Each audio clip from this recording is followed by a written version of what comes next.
नमस्कार साथियों, आप सभी का स्वागत है अर्थ की पाठशाला के एक नए एपिसोड में। आज के एपिसोड में एक विशेष बात मैं लेके आया हूं। बात वो है कि आज के एपिसोड में हम बात करेंगे वर्तमान समय में भारतीय अर्थव्यवस्था की स्थिति क्या है।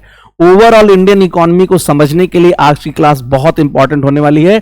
यह क्लास आपके लिए वैल्यू एडिशन का भी काम कर सकती है। अगर आप मेंस की तैयारी कर रहे हैं, प्रीलिम्स की तैयारी कर रहे हैं, तो इसमें ढेर सारे आंकड़े हैं जो गवर्नमेंट ने अपनी खुद साइट पे दिए हुए हैं। उन आंकड़ों के आधार के पे आज मैं क्लास को एक्सप्लेन करूंगा और इस क्लास में जो भी आंकड़े दिए गए जाएंगे उन आंकड़ों को आप नोट डाउन कर सकते हैं। और अगर आप तैयारी नहीं भी करते हैं तो भी आपको जरूर जानना चाहिए कि भारतीय अर्थव्यवस्था की स्थिति कैसी है, आजादी के बाद आज तक हमने कितनी प्रगति कर ली है और 2047 तक हम अभी और क्या क्या करने वाले हैं। यानी ओवरऑल पूरे भारतीय अर्थव्यवस्था की सिनारियों को समझने के लिए आज की क्लास बहुत महत्वपूर्ण होने वाली है। तो चलिए बिना समय गवाए शुरू करते हैं अर्थ की पाठशाला, और इसमें हम देखते हैं आज क्या हम बात करने वाले हैं। इस पूरे वीडियोस में हम इंडियन इकोनॉमी की बात करने वाले हैं, भारतीय अर्थव्यवस्था की सिचुएशन क्या होने वाली है। दूसरा, बिजनेस रिफॉर्म्स, भारत में कैसे कैसे बिजनेस के स्तर पर सुधार किए गए हैं। इंफ्रास्ट्रक्चर की बात करने वाले हैं, और संरचना किसी देश की अर्थव्यवस्था के लिए सबसे इंपॉर्टेंट होता है। और मैंने बताया था आपसे, और संरचना दो तरह की होती है, एक को कहते हैं हार्ड इंफ्रा, दूसरे को कहते हैं सॉफ्ट इंफ्रा। हार्ड इंफ्रा और सॉफ्ट इंफ्रा दोनों मिलके ही देश की अर्थव्यवस्था या किसी देश का स्ट्रक्चर डेवलप करती हैं। हार्ड इंफ्रा का मतलब क्या होता है? सड़कें, बिजली, पानी के लिए जो चीजें सेटअप कर दी जा रही हैं, बिल्डिंग्स बन रहे हैं, हॉस्पिटल्स बन रहे हैं, ये हार्ड इंफ्रा है। सॉफ्ट इंफ्रा क्या है? कितना बेहतर एचआर, ह्यूमन रिसोर्स हम क्रिएट कर रहे हैं, कितने डॉक्टर्स बना रहे हैं, इंजीनियर्स बना रहे हैं, स्किल्ड काम करने वाले लोग को हम कितना क्रिएट कर रहे हैं, ये कहलाता है सॉफ्ट इंफ्रा। तो इंफ्रा मतलब अवसंरचना, इसको इंफ्रास्ट्रक्चर भी कहते हैं। तो हार्ड इंफ्रा और सॉफ्ट इंफ्रा आपस में मिल करके ही किसी देश की अर्थव्यवस्था को क्रिएट करते हैं, तो वो भी हम समझेंगे। दूसरी चीज हम समझेंगे कि भाई देखो, टेक्नोलॉजी के लेवल पे इंडिया में क्या काम हो रहा है। टेक्नोलॉजी बहुत बड़ा मूल होता है। आज देख लिए दुनिया की जितनी सबसे बड़ी से बड़ी अर्थव्यवस्थाएं हैं, सबसे अधिक मजबूत अर्थव्यवस्थाएं वही हैं जो टेक्निकली सबसे एडवांस हैं। तो टेक्नोलॉजी पे बात करेंगे इसमें, फिर हम बात करेंगे स्टार्टअप्स पे, फिर इनोवेशंस पे बात होगी, सस्टेनेबिलिटी मतलब सततता पे बात होगी, और इंक्लूसिविटी मतलब समावेशिता पे बातचीत करने वाले हैं। भारतीय अर्थव्यवस्था इन पैरामीटर्स पे कैसे कैसे है, उसी आधार पे हम आज ये क्लास शुरू करते हैं। तो देखिए क्या कहा गया है। पहली चीज कह रहा है fastest growing large economy. Bharat की अर्थव्यवस्था वर्तमान में ऐसी अर्थव्यवस्था है जो दुनिया की सबसे तेजी से बढ़ रही अर्थव्यवस्था है। अगर परचेजिंग पावर पैरिटी की बात मैं करूं, यानी क्रय शक्ति क्षमता के आधार पर मैं बात कहूं, तो भारत दुनिया की तीसरी सबसे बड़ी अर्थव्यवस्था हो चुकी है, थर्ड लार्जेस्ट इकोनॉमी। पीपीपी एक आंकड़ा आपके पास आ गया, आप कहीं लिख लीजिए, according to PPP, purchasing power parity. PPP क्या होता है? क्रय शक्ति क्षमता क्या होती है? अगर हम विदेशों में डॉलर के तुलना में रुपए की तुलना ना करते हुए केवल हम ये देख लें कि हमारी करेंसी की ताकत क्या है अपने देश में कुछ खरीदने की, और दूसरे देश में उसी प्रोडक्ट को खरीदने की उस करेंसी की क्या ताकत है, उस आधार पर अगर हम तुलना करेंगे तो उसको हम कहते हैं पीपीपी के आधार पर तुलना करना, परचेजिंग पावर पैरिटी, क्रय शक्ति क्षमता के अनुसार। इसको एक उदाहरण से समझा दूं, अगर छोटा सा, बहुत आसान बात है कि मान लो ये बर्गर है मैकडी का बर्गर है, इंडिया में सेम बर्गर सेम इंग्रेडिएंट के साथ है, और मैकडी कंपनी बाहर भी है, यानी यूएसए में भी है, वहां भी ये बर्गर है। तो अगर ये बर्गर सेम है, लेकिन मान लो यूएसए में ये बर्गर मिलता है कितने का? यूएसए में ये बर्गर मिलता है आपका मान लो $10 का। तो अगर आप नॉमिनल एक्सचेंज रेट पे देखेंगे या विश्व के स्तर पे डॉलर और रुपए की जो तुलना करने पे करेंगे, तो भारत में ये बर्गर होना चाहिए कितना? 800 रुपए से प्लस रुपए का।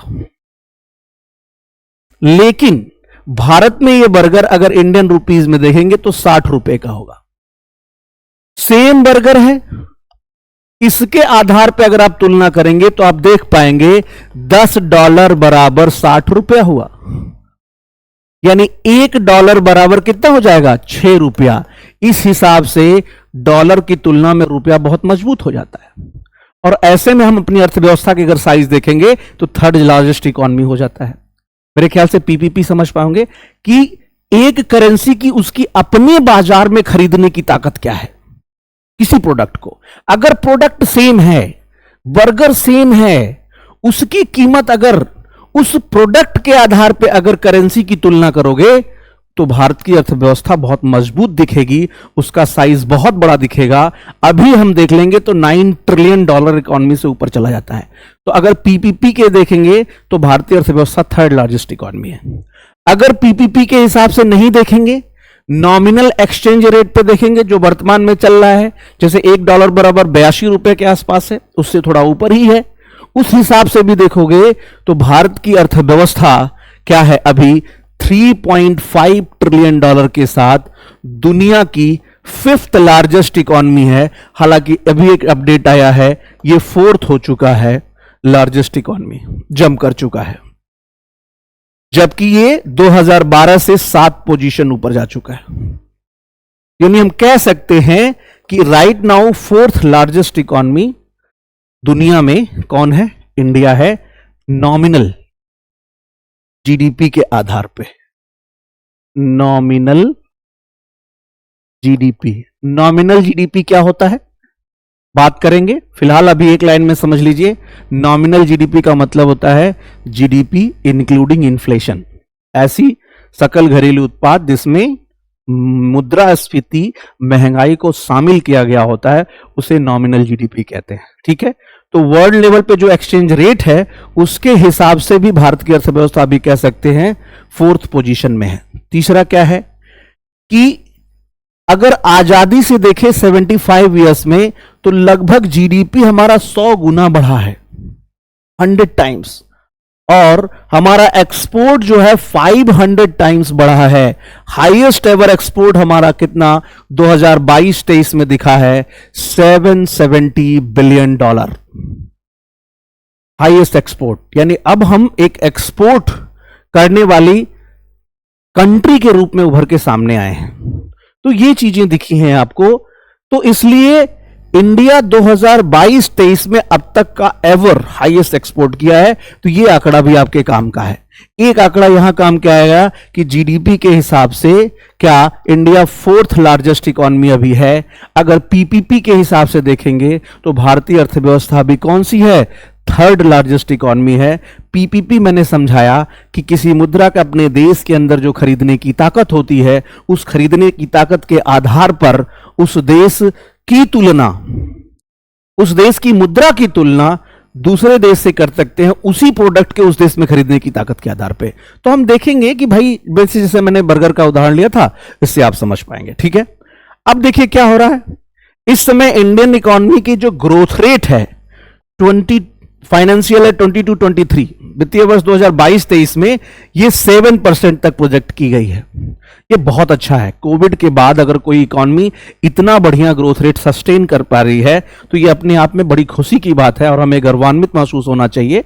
चैलेंजेस बहुत है, लेकिन जो आंकड़े हैं उस आधार पर मैं कह रहा हूं कि इंडियन इकोनॉमी में बहुत बेहतर तरीके से अपने को कोप अप किया है कोविड जैसी महामारी से बाहर निकल के। तो प्रोजेक्टेड ग्रोथ रेट जो है 7% है। इसकी बात आईएमएफ ने भी कही थी और ये बेहतर स्थिति है। तीसरी चीज क्या है? पिछले 8 सालों में एनुअल एफडीआई डबल्ड हुआ है। एफडीआई के मतलब फॉरेन डायरेक्ट इन्वेस्टमेंट, प्रत्यक्ष विदेशी निवेश डबल हुआ है पिछले 8 सालों में, और 2000 ये जो 14 में $35 बिलियन था उससे बढ़ के $84 बिलियन, यानी एक दशक में ये चीजें हुई हैं 14 से 24 के बीच में। तो ये अपने आप में बहुत अच्छी खबर है। एफडीआई क्या है? प्रत्यक्ष विदेशी निवेश। जब भी कोई विदेशी किसी देश में उसे बाजार में पैसा इन्वेस्ट करने की कोशिश करता है, निवेश करता है, उसे एफडीआई कहते हैं, प्रत्यक्ष विदेशी निवेश कहते हैं। इसको समझ सकते हैं इस तरीके से, एफडीआई को आप ऐसे समझ सकते हैं, मान लीजिए ये इंडिया की इकोनॉमी है, एक भारत बाजार है, और ये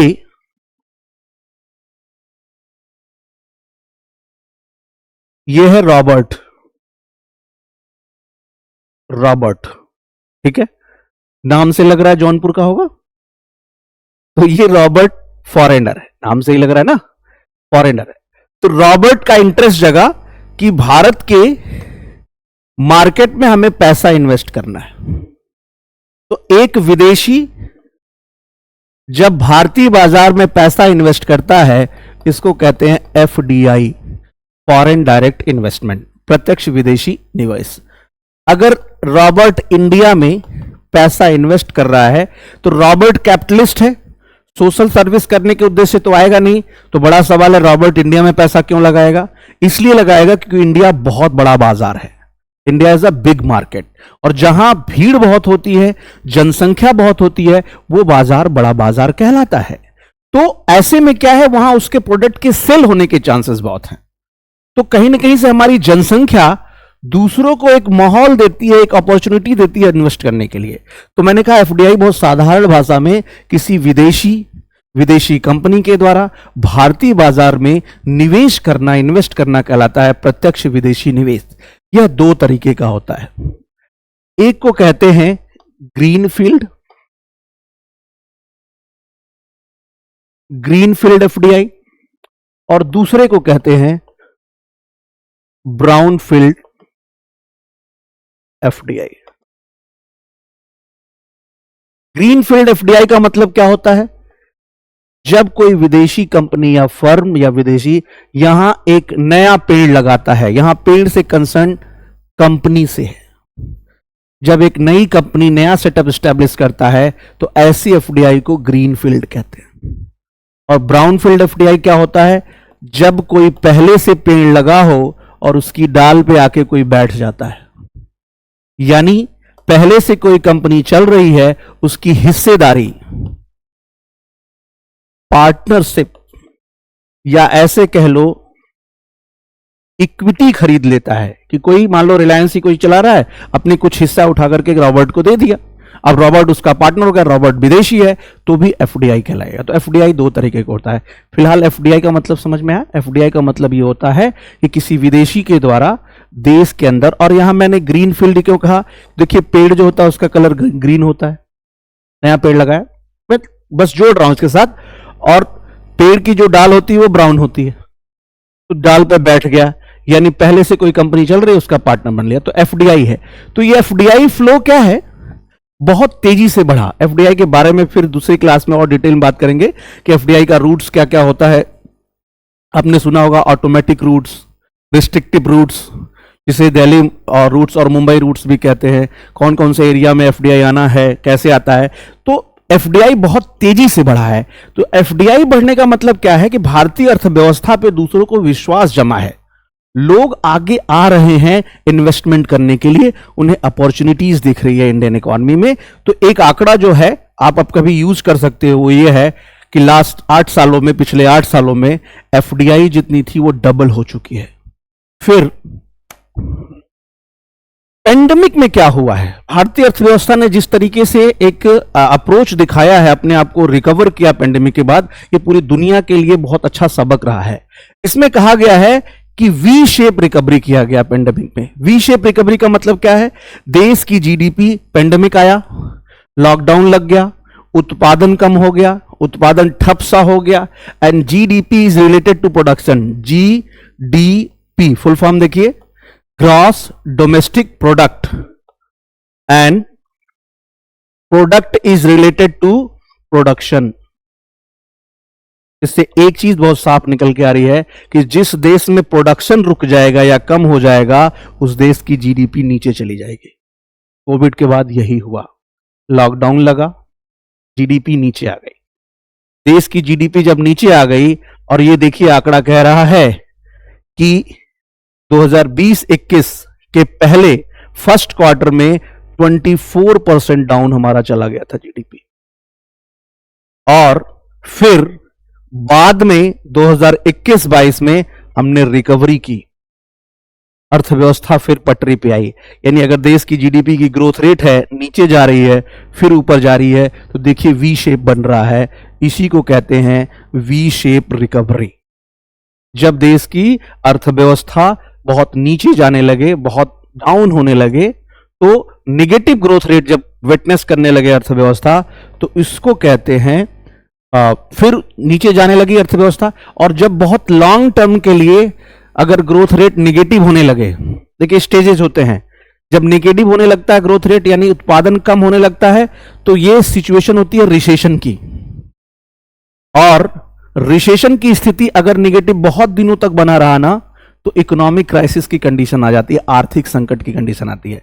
तो सरकार ऐसा कभी होने देना नहीं चाहती, इसलिए सरकार हमेशा यह कोशिश करती है कि हम अपनी रिकवरी मेंटेन कर सके विभिन्न एक्टिविटीज के द्वारा। जैसे इसमें कह सकते हैं सरकार ने डिमांड साइड रिफॉर्म किया, सप्लाई साइड रिफॉर्म किया, अर्थव्यवस्था को पटरी पे लाने के लिए।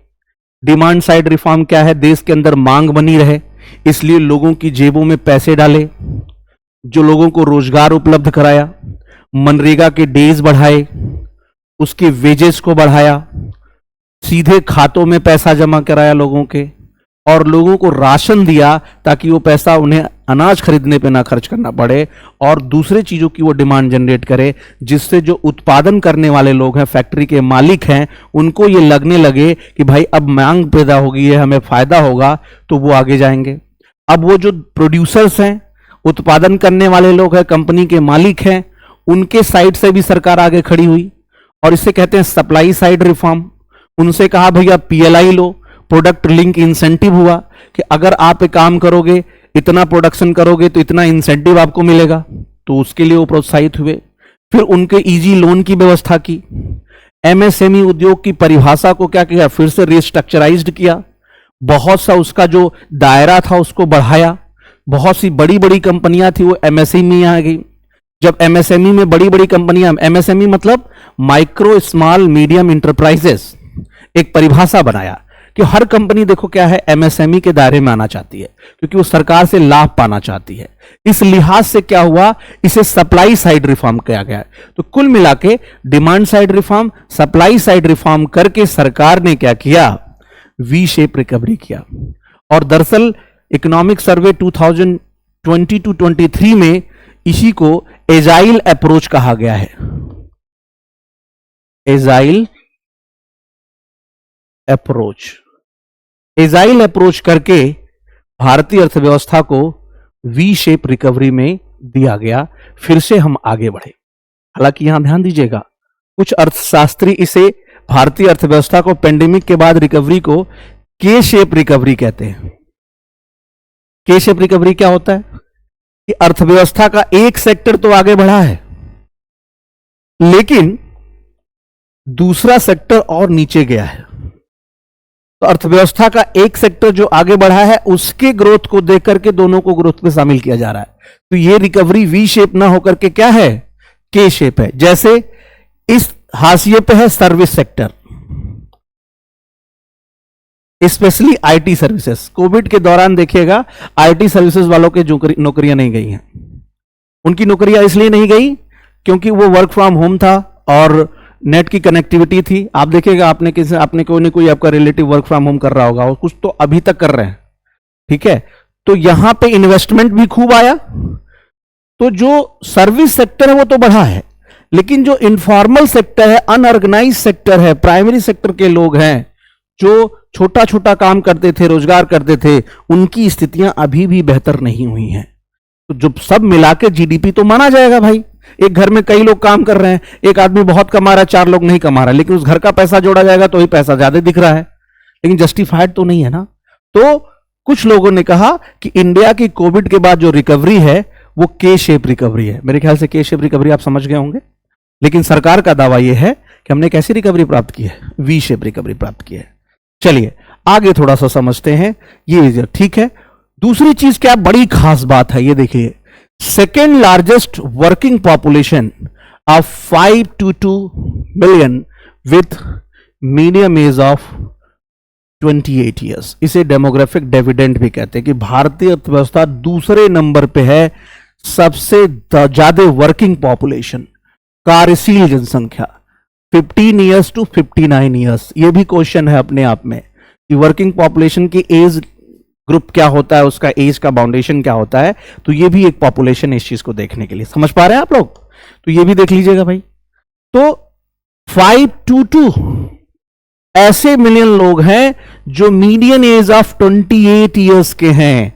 और आप देखिए कितनी अच्छी बात है, आप बाहर मार्केट में निकल लीजिए भारत में, आपको बुजुर्ग कम दिखाई देंगे, आपकी उम्र के लोग मैक्सिमम दिखेंगे। मैं यंग पीपल की बात कर रहा हूं, आप बाहर इसका अंदाजा लगाइएगा, मेरी बात को क्लास देखने के बाद महसूस कीजिएगा। आप किसी मार्केट में जाइएगा तो आप फील कर पाएंगे कि India is a country of young people, young generation. तो ये बहुत बड़ी मसला है। देखो, या आपने अगर एक फिल्म देखी होगी जिसमें मुझे लगता है हासिल फिल्म थी, जो युवा, आशुतोष राणा जी ने उसमें एक्टिंग की हुई है, उन्होंने कहा रहा युवा का उल्टा होता है वायु।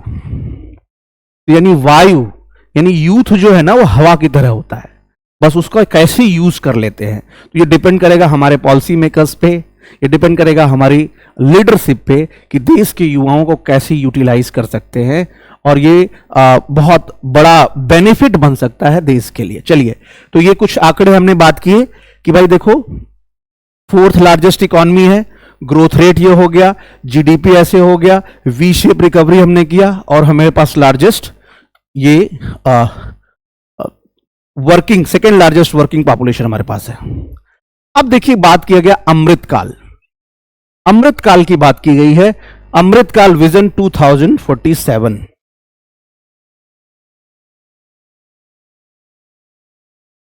25 years road map, India at 100। 1947 में हमें आजादी मिली और हम 2047 की बात करते हैं। और हमारे प्रधानमंत्री जी से के चैनल पे किसी ने पूछा कि 2028 में या 2029 में आप क्या सोचते हैं इंडिया को लेने के लिए, तो उन्होंने कहा कि ऐसा है, आप 2029 और 28 की बात कर रहे हैं, मैं रोड मैप क्या लेके आया हूं, 2047 का। मैं ऐसे भारत को देखता हूं जो 2047 में एक डेवलप्ड इकोनॉमी बन जाएगा। तो अमृतकाल अगर आपसे पूछा जाए क्या होता है, तो 25 इयर्स के रोड मैप को कहते हैं अमृतकाल।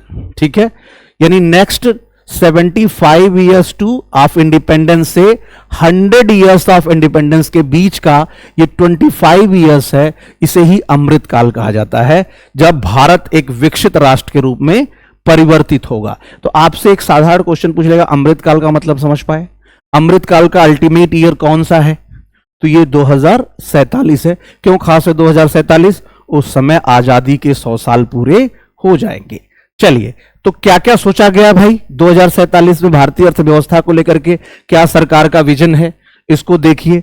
बहुत बड़ी बड़ी बातें कही गई हैं। हालांकि अगर जिस तरीके से देश की अर्थव्यवस्था को आगे बढ़ाया जा रहा है, बहुत उठापटक ना हो जाए, तो ऐसी स्थिति बन सकती है, जो चीजें इसमें प्रोजेक्ट की गई हैं, मैं सारे का तो नहीं कह सकता, लेकिन मैक्सिमम को अचीव कर लिया जाएगा। चलिए देखिए क्या क्या कहा गया इसमें। पहली चीज क्या गया, 2047 में India will become the second largest economy, दुनिया की दूसरी सबसे बड़ी अर्थव्यवस्था बन जाएगी भारत। और कितना? 32 ट्रिलियन डॉलर। अभी है 3.5, 47 में हमें क्या है, 32 ट्रिलियन डॉलर बनाना है। तो लंबा है सफर, लेकिन असंभव कुछ भी नहीं है, और कहते हैं मुश्किल भी कुछ नहीं है अगर ठान लीजिए। अगर आप मान लें, सभी देश के नागरिक ये सोच लें, अपने देश को डेडिकेट करते हुए काम करें, तो बहुत बड़ी बात नहीं है, क्योंकि और कंट्रीज ने किया है तो हम क्यों नहीं कर सकते। मैंने कहा, जब हमारे पास डेमोग्राफिक डिविडेंड है, सबसे अधिक यूथ हमारे पास हैं, तो जब यूथ हमारे पास सबसे अधिक हैं, तो हम क्यों नहीं उसको यूज कर सकते। तो फिलहाल आपके लिए एक इंफॉर्मेशन क्या है, पूछ सकता है कभी कि 2047 में सरकार ने कितने ट्रिलियन डॉलर अचीव करने का टारगेट रखा हुआ है, तो ये 32 ट्रिलियन डॉलर। हालांकि अभी 2027 ये क्वेश्चन आया भी है, लास्ट टाइम आया हुआ था। 2027 में कितना? 5 ट्रिलियन डॉलर पूछना है, ये देख लीजिएगा। 5 ट्रिलियन डॉलर इकोनॉमी बनाएंगे 2027 में, और यूपी कहता है हम 1 ट्रिलियन डॉलर बनाएंगे। यानी उत्तर प्रदेश कहता है कि भैया हम ग्रोथ इंजन बनने वाले हैं। इंजन का काम क्या होता है पता है ना आपको? इंजन का काम होता है हरी डिब्बों को खींचना, कि अगर 2027 तक भारत अपना लक्ष्य रखता है क्या हम $5 ट्रिलियन इकोनॉमी में कन्वर्ट हो जाएंगे, तो उस $5 ट्रिलियन में से $1 ट्रिलियन यूपी का कंट्रीब्यूशन होगा। यूपी ने भी ये टारगेट सेट कर लिया है। तो ये दो क्वेश्चंस अपने आप में सही है। अगर पूछ लिया 2047 में क्या सरकार ने टारगेट किया है, सेकेंड लार्जेस्ट इकोनॉमी बनने का, और दूसरी बड़ी चीज क्या है, $32 ट्रिलियन, $32 ट्रिलियन इकोनॉमी हम बनाएंगे। अब किसको, अपने देश को। दूसरा चीज क्या है, 2047 तक पर कैपिटा इनकम को 10 गुना आगे बढ़ाना है, $20,000 पर कैपिटा इनकम। कल की क्लास में मैंने एक बार बात की थी, पर कैपिटा इनकम का मतलब क्या होता है, पीसीआई का मतलब होता है पर कैपिटा इनकम, पीसीआई बराबर नेशनल इनकम अपॉन पॉपुलेशन, राष्ट्रीय आय बटा देश की जनसंख्या। और अभी स्थिति पर कैपिटा इनकम की क्या है, मैं आपको ऐसे बताऊं, अगर आपको ग्राफ से समझाने की कोशिश करूं या एक साइन से, तो देखो भैया ऐसा है, अगर पर कैपिटा इनकम रियल में बात करोगे, मैं जीडीपी की बात नहीं कर रहा हूं, पर कैपिटा इनकम का मतलब क्या है, जीडीपी तो एक ऐसा आंकड़ा है जिसमें विदेशियों का कंट्रीब्यूशन भी शामिल होता है। विदेशियों को निकाल दो, अपने लोग जो बाहर है उनको जोड़ लो तो जीएनपी मिल जाएगा। फिर जीएनपी में से क्या होगा, अगर हम डेप्रिसिएशन यानी अपने मेंटेनेंस कॉस्ट को भी निकाल दें तो हमारे पास बच जाएगा एनएनपी, और उसमें से भी अगर इनडायरेक्ट टैक्स को हटा दें तो हमारे पास मिल जाएगा एनएनपी एट फैक्टर कॉस्ट, और उसी को कहते हैं नेशनल इनकम।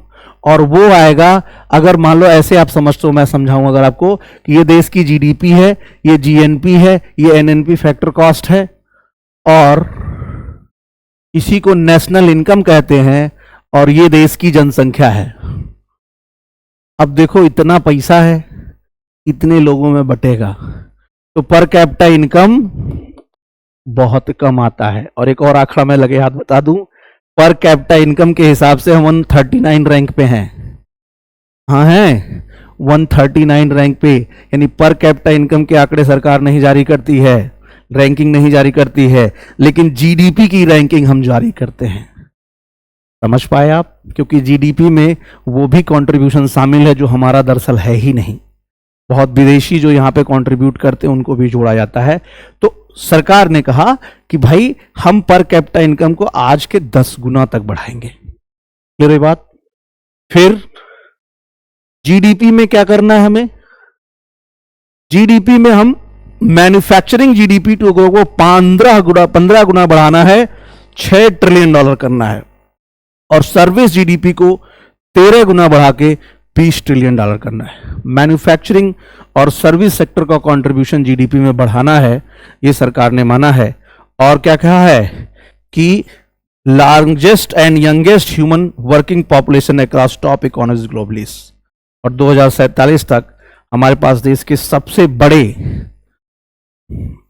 ह्यूमन कैपिटल हमारे पास होगा, और हम अपने एक्सपोर्ट को कहां मैंने 12 गुना 12 टाइम्स बढ़ाना है, और $8 ट्रिलियन तक लेके जाना हमें, और अपनी एफडीआई को 12 गुना ग्रो करना है, $1 ट्रिलियन लेके चलना है। तो ये सर्टेन टारगेट सेट किए हुए हैं सरकार ने, क्या कि इकोनॉमी लार्जेस्ट होगी, पर कैपिटा इनकम इतना करना है, मैन्युफैक्चरिंग में जीडीपी के मैन्युफैक्चरिंग का पोर्शन बढ़ाना है, सर्विसेज जीडीपी को बढ़ाना है, और एक्सपोर्ट को बढ़ाना है। यानी अच्छी बात यह है, एक्सपोर्ट बढ़ाने का एक विजन यह है कि अब हम इंपोर्ट वाली इकोनॉमी ना होकर के एक्सपोर्ट वाली अर्थव्यवस्था बनेंगे। पहले एक्सपोर्ट अर्थव्यवस्था बनने के लिए आत्मनिर्भर बनना पड़ता है, यानी उन चीजों का प्रोडक्शन खुद के कंजम्पशन के लिए पहले खुद करना पड़ता है, फिर उसके साथ साथ आप चीजों को लेकर के डेवलप करोगे। ठीक है, तो ये चीजें आ गई हैं एक्सपोर्ट के लिए। और एफडीआई को बढ़ाना है, 12 टाइम्स बढ़ाना है, और एफडीआई तभी बढ़ेगी जब किसी देश का एक क्रेडिबिलिटी बढ़ेगा पूरे वर्ल्ड के मार्केट के अंदर, लोगों को एक अच्छा इमेज दिखेगा, लोगों को अपना इन्वेस्टमेंट सुरक्षित दिखेगा, लोगों को यह लगेगा जो विदेशों में रह रहे हैं, विदेशों में कंपनियां हैं, कि यहाँ लॉ एंड ऑर्डर बहुत अच्छा है, यहाँ टेक्निकल ग्लिचेज कम है, यहाँ पे पॉलिटिकल रिस्क बहुत कम हो चुके हैं, यहाँ पे अगर हम इन्वेस्टमेंट करेंगे तो एक ऐसा माहौल मिलेगा जहाँ पे हम अपनी इकोनॉमी को और अच्छा बढ़ा सकते हैं। तो ये चीजें हैं।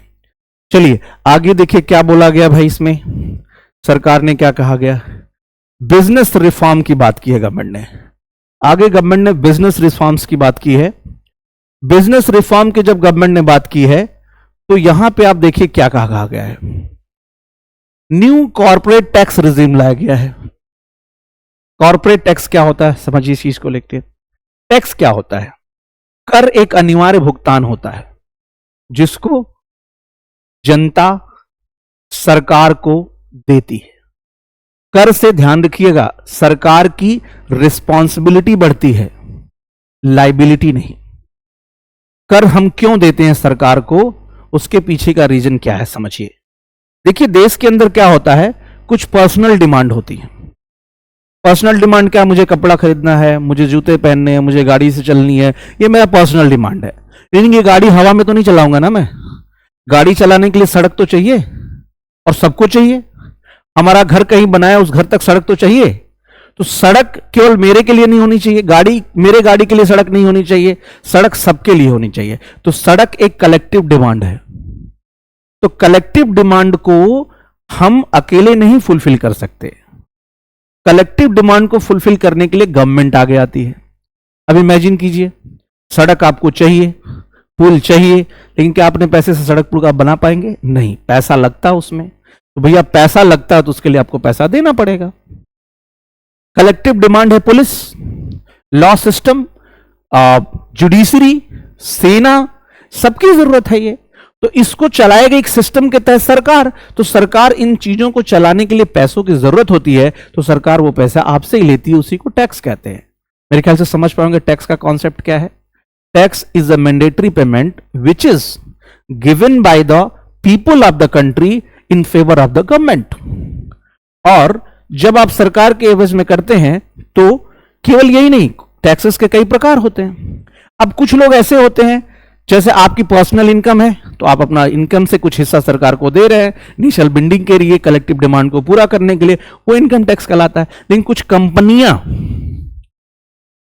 जो देश में रह करके बिजनेस कर रही हैं, पैसा कमा रही हैं, तो उनको जो लाभ होता है एनुअल प्रॉफिट, किसी कंपनी को एक साल में, सामान्य भाषा में बताऊं आपको, तो एक साल में जो लाभ होता है उस लाभ पे सरकार जो कर लगाती है उसी को कॉर्पोरेट टैक्स कहते हैं, हिंदी में उसको निगम कर कहते हैं। अब देखिए कंपनियां बड़ी बड़ी होती हैं, हजारों करोड़ का उनका लाभ होता है। अब 1000 करोड़ का लाभ होता तो लाभ का एक बड़ा हिस्सा सरकार को आएगा, तो सरकार को उससे बहुत फायदा मिलता था। इसलिए पहले इसका नाम था सुपर टैक्स। क्या नाम था? Super tax. इसको सुपर टैक्स कहते थे पहले, सुपर टैक्स, क्योंकि सबसे अधिक सरकार को प्रॉफिट कहां से होता था? यहीं से होता था।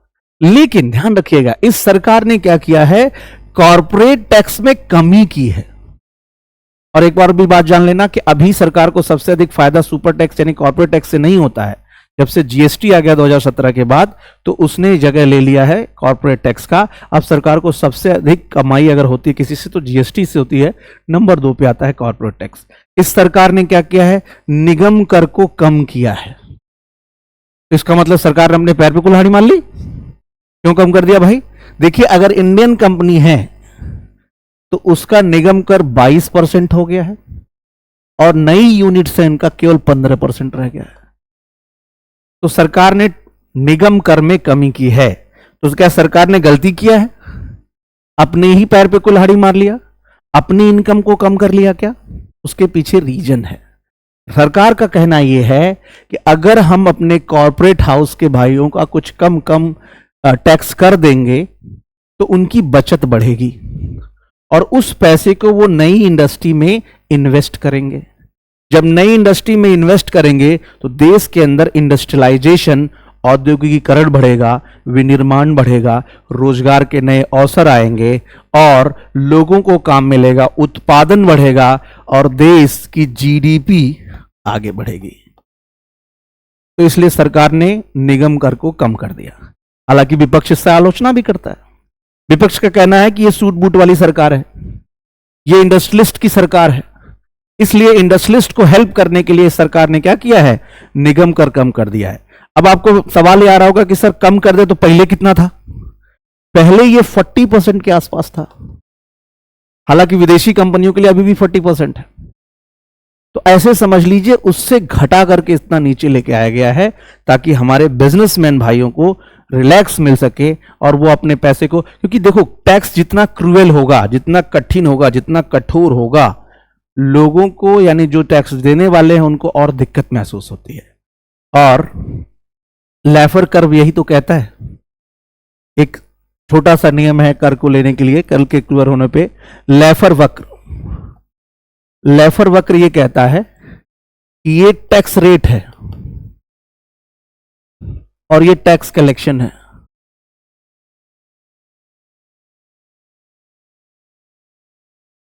टैक्स कलेक्शन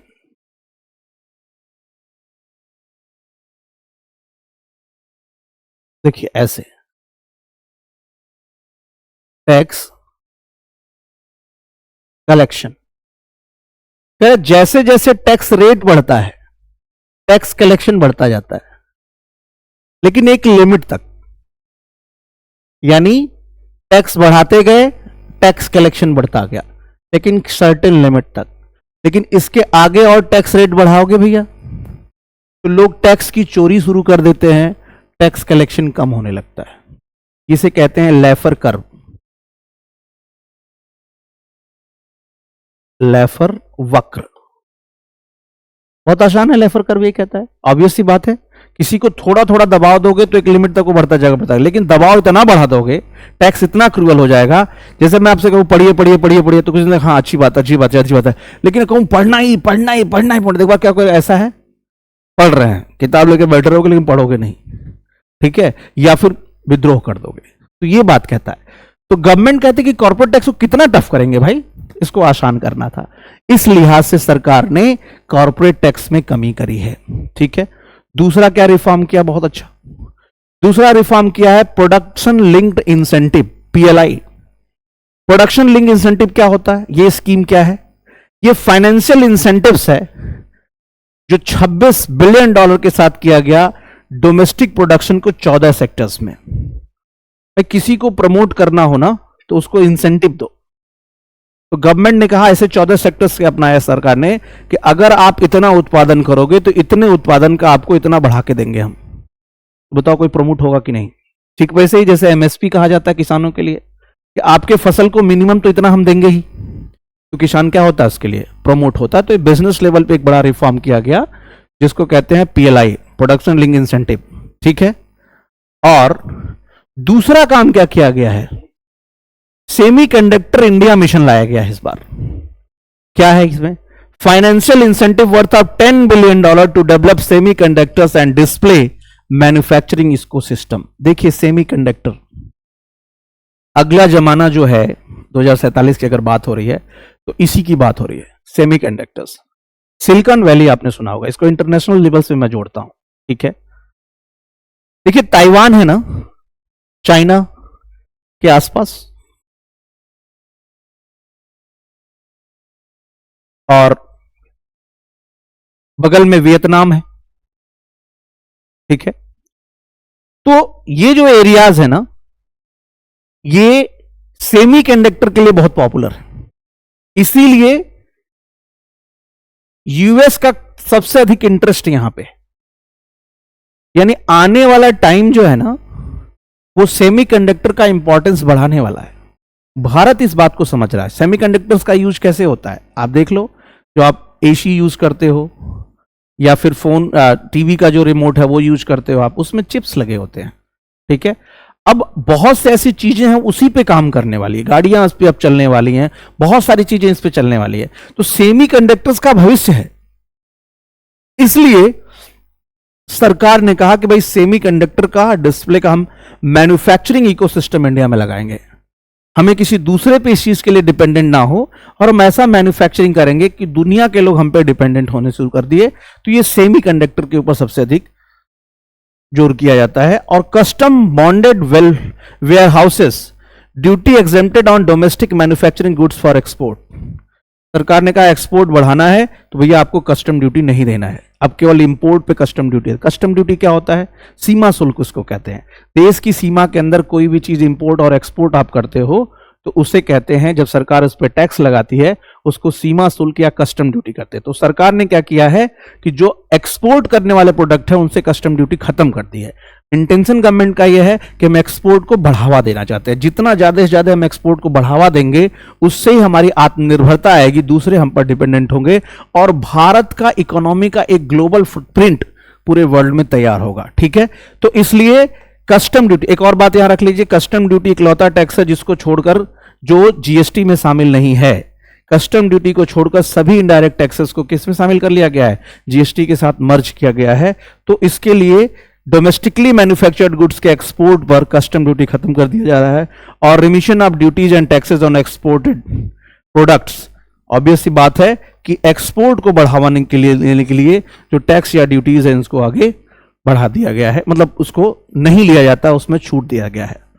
आगे और क्या क्या सुधार किए गए हैं हम दूसरे एपिसोड में जानेंगे। तब तक आप मेहनत कीजिए, प्रसन्न रहिए।